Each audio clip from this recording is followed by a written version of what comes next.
Overseas Kiwis have started casting their votes and Labor's released its fiscal plan outlining how it's going to pay for its election promises. National's yet to reveal its plan though, leading to more accusations their numbers can't be trusted. And News Hub can reveal who New Zealanders trust more to be their finance minister. Political reporter Amelia Wade has more. I have been getting very friendly over the fiscals.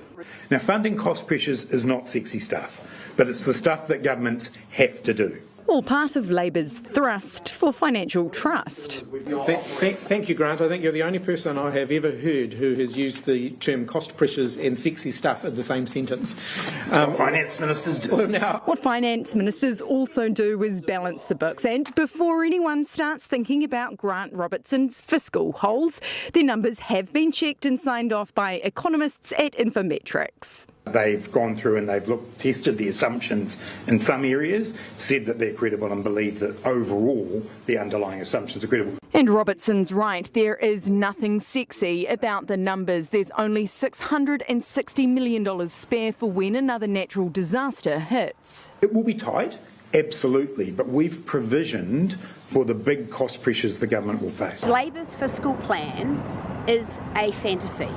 They have never delivered on the commitments they have made in their fiscal plans. So, to see who's winning the finance fight, in our latest News Hub Read Research poll, we asked who do you trust more as a potential finance minister? Almost 35% said Grant Robertson, but slightly more people back blue. Just over 35% trust Nicola Willis. But there are still a lot of Kiwis who say neither or don't know, about 30% combined. They have every reason to trust us. We have managed New Zealand's economy responsibly through some of the most difficult and challenging circumstances the country has seen in any of our lifetimes. No reason to trust Grant Robertson. He's broken every spending commitment he has ever made, and I will be a finance minister of my word. Though Labor says Willis has already broken her word. The National Party promised that they were going to set out their fiscal plan before voting started. Voting starts today. They still haven't set out their fiscal plan. There's one reason for that. They can't make their numbers add up. Everybody knows they can't make their numbers add up. Early voting starts on Monday, and it was always my intention that we would release our fiscal plan ahead of that, and we will. Does overseas voting not count? Well, I was meaning early voting, which in New Zealand starts on Monday. Vote National. And there will be a lot of trust riding on their financial plan. Well, kia ora, Amelia. So when will National be releasing its financial plan? Well, Nicola Willis confirmed today that National will be releasing its fiscal plan on Friday. And now there is considerably more pressure on National than there is on Labor. And that's because Labor has been able to lean on the heft of Treasury.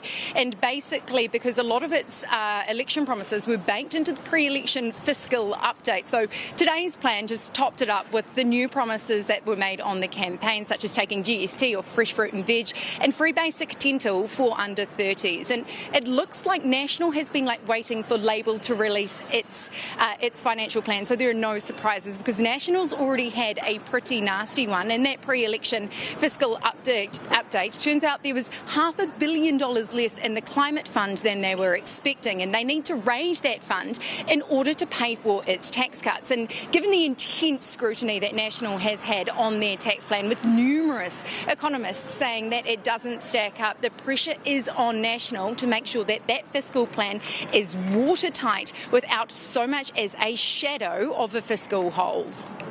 Indeed, Amelia Wade there, live from Central Auckland, tēnā koe.